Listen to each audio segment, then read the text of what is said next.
Je suis sous l'eau, je n'ai pas le temps de tout gérer, je ne vais jamais réussir à trouver l'équilibre pro-perso, il n'y a pas assez d'heures chaque jour pour faire tout ce que je veux faire, et j'ai peur de finir de nouveau épuisé ou en burn-out.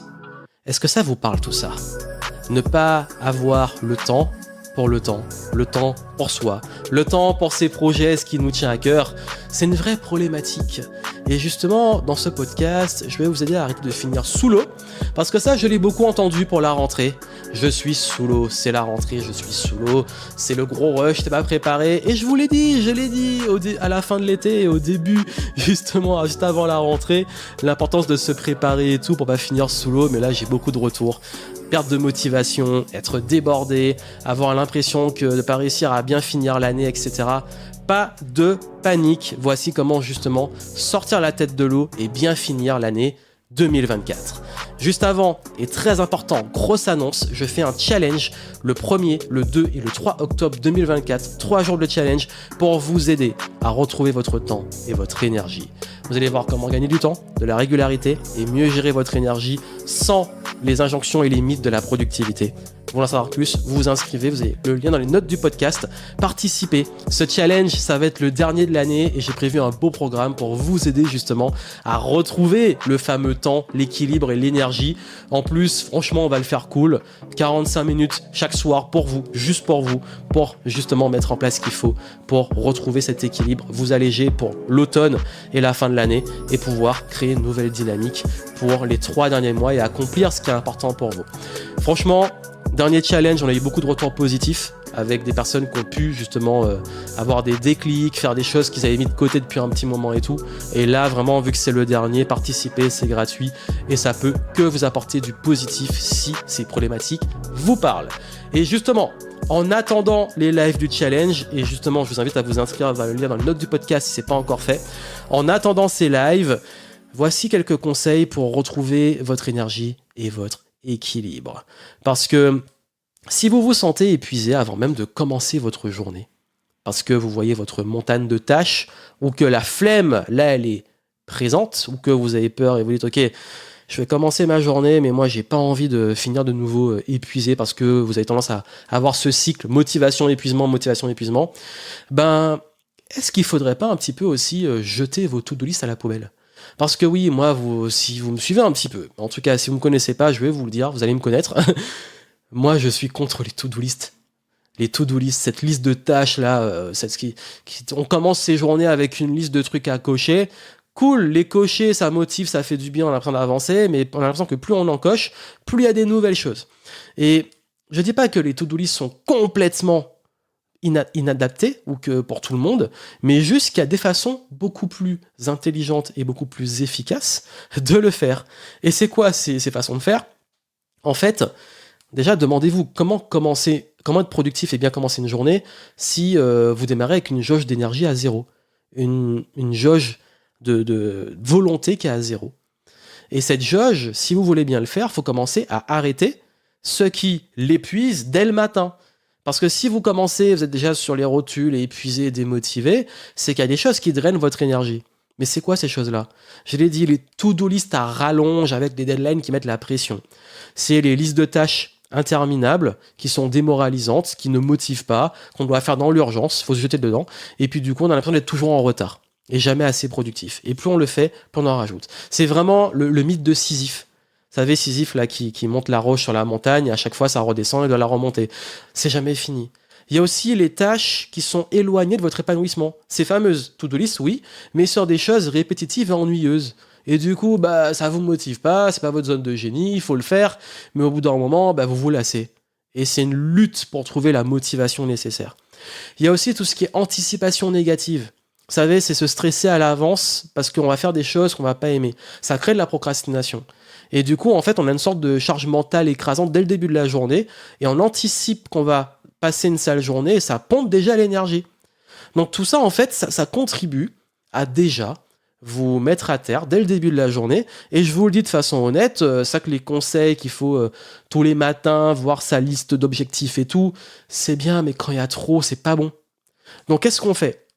Déjà, on s'inscrit au challenge, comme je l'ai dit, des 3 jours. Franchement, participer, ça va être cool. Et vous allez voir, on sera ensemble, ça va être interactif, vous aurez la communauté et tout. Mais aussi et surtout, si vous voulez récupérer votre énergie au quotidien, déjà, intégrer des moments de prise de recul, des moments de pure réflexion. Ça peut être en début ou fin de journée, sans voir la to-do list, sans voir les tâches et les objectifs. Ce sont des moments que j'appelle intentionnels. C'est juste vous, un carnet et un stylo, pour noter vos pensées et intentions du jour. Ça peut être par exemple, et je dis pas partir de vos objectifs, je dis partir de vous. Aujourd'hui, de quoi j'ai envie? Aujourd'hui, qu'est-ce qui est important pour moi? Qu'est-ce que j'ai envie de cultiver ou semer aujourd'hui? Ou alors, juste, vous écrivez vos pensées. C'est ça, c'est juste ça, c'est un moment avec une feuille. Ça sort, ça vous écrivez, ça sort pas, c'est pas grave. Faut pas se mettre la pression. Juste un moment avec vous-même. Alors ça peut être aussi un moment où juste vous posez avec votre café, votre thé ou peu importe le petit-déj, mais on est ni en train de regarder une to-do list de la journée, ni en train de regarder les réseaux sociaux, ni les emails. C'est un temps qui est important. C'est un moment juste pour vous. Ensuite, de planifier et fixer des priorités beaucoup plus simples. Moi, j'évite les grosses to-do list et je focalise que 1 à 3 grosses priorités dans ma journée. Ça veut dire qu'il y a ce qu'on appelle, moi, toutes les tâches à rallonge, là, toutes les tâches là, qui finissent pas, j'évite de les développer. Ça veut dire que dans ma journée, je sais ma journée sera réussie si j'ai fait entre 1 à 3 choses importantes, point barre. Ces 3 choses, elles peuvent avoir des sous-tâches, mais juste dans mon cerveau, j'ai pas envoyé le signal grosse liste de tâches, parce que le cerveau est beaucoup dans l'image, justement, et je lui envoie juste 1 à 3 priorités grand max. Si j'ai fait ça dans ma journée, c'est bien. C'est pas si j'ai fait les 15 to-do list que j'ai listé. Non, c'est si j'ai fait... par exemple, si vous faites, et j'ai parlé dans les précédents podcasts, de faire un tri, et que vous avez marqué... tri, rangement, ménage, vaisselle, je sais pas quoi, juste dans ma tête, dans mon cerveau, je vais me dire, j'aurais fini aujourd'hui, mon environnement sera clean aujourd'hui, c'est ma priorité. Après, oui, quand je vais rentrer dedans, je vais suivre ma liste, mais en gros, mon truc le plus important, c'est de me retrouver, de visualiser la fin dans l'environnement clean. À la fin de ma journée, c'est mon intention, c'est ma priorité.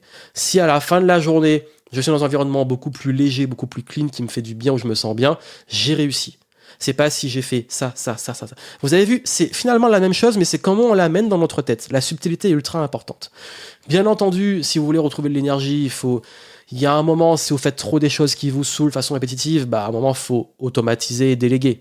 Ça, il y a des outils pour automatiser, je vais en parler durant le challenge. Il faut aussi, dans l'activité, déléguer des choses au bout d'un moment si ça vous motive plus. Ça permet de vous concentrer sur les tâches à plus haute valeur ajoutée dans votre zone d'excellence. Il y aura toujours des choses reloues à faire. On ne va pas dire je bosse plus et j'ai plus de contraintes. Mais en revanche, on peut alléger les choses et on peut mettre plus d'énergie. Comme j'ai dit, c'est une jauge d'énergie et même de volonté qui est limitée. On peut en mettre plus sur les choses qui ont plus de valeur ajoutée pour nous. Et cette valeur ajoutée, c'est dans notre zone de génie, ça fait avancer, ça fait progresser. Dans le challenge, je vais l'expliquer et le développer, mais c'est l'idée au bout d'un moment, on ne peut plus avancer que sur des choses qui ne contribuent pas à du long terme et les développements sur le long terme. Il y a des choses répétitives et justement ça ne sert plus de les faire tout le temps, qu'on peut automatiser et déléguer.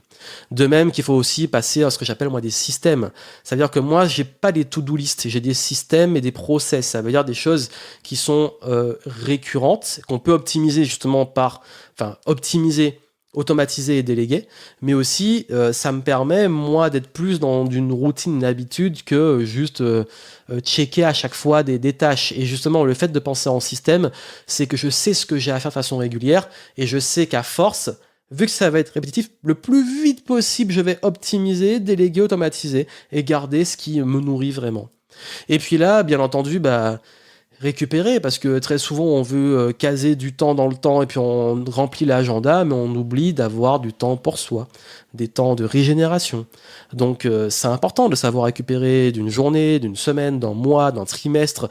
Donc le véritable problème souvent, c'est pas forcément l'organisation pure, mais c'est de pas intégrer la récupération dans son organisation. Et je le dis souvent, il faut récupérer au même niveau qu'on est intense dans l'exécution.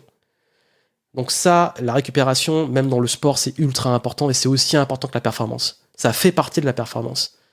Et aussi, posez vos limites. Apprenez à dire non aux autres, à vous-même. N'accumulez pas des engagements, des choses. Arrêtez de remplir l'agenda quand il y a de la place. Dosez pour durer. Poser ses limites, c'est vraiment ça. Et d'ailleurs, dans les précédents podcasts, j'ai parlé de l'importance de faire un audit et un grand tri pour l'automne. On est en plein dedans, mais c'est l'idée, c'est que là, en plus, c'est pas le moment d'aller encore accumuler des choses en fin de l'année, c'est le moment de s'alléger, surtout en ce moment.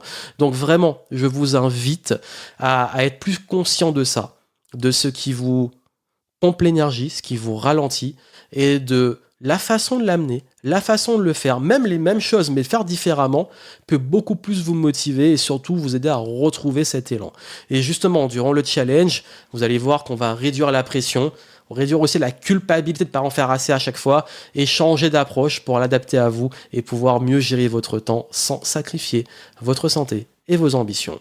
Donc, rendez-vous pour le challenge de 3 jours. Vous avez les infos là dans les notes du podcast. C'est le 1er, le 2 et le 3 octobre prochain. Et vous allez voir, on va passer un bon moment ultra productif justement, mais surtout, on va vous alléger.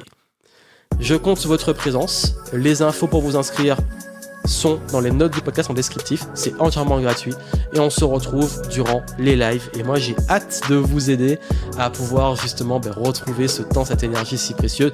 Et vous allez voir, ça va pas être juste des généralités. Je vais vous montrer comment l'adapter à vous et comprendre des concepts aussi sur vous-même pour que vous puissiez, quel que soit l'outil ou la méthode ou l'approche, avoir le fond et les fondamentaux qui font la différence et qui sont, hélas, pas souvent et assez abordés.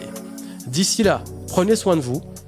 Allez et n'hésitez pas à écouter les précédents podcasts sur justement les audits de l'automne. Et puis moi, je vous retrouve pour le challenge. Ciao, ciao.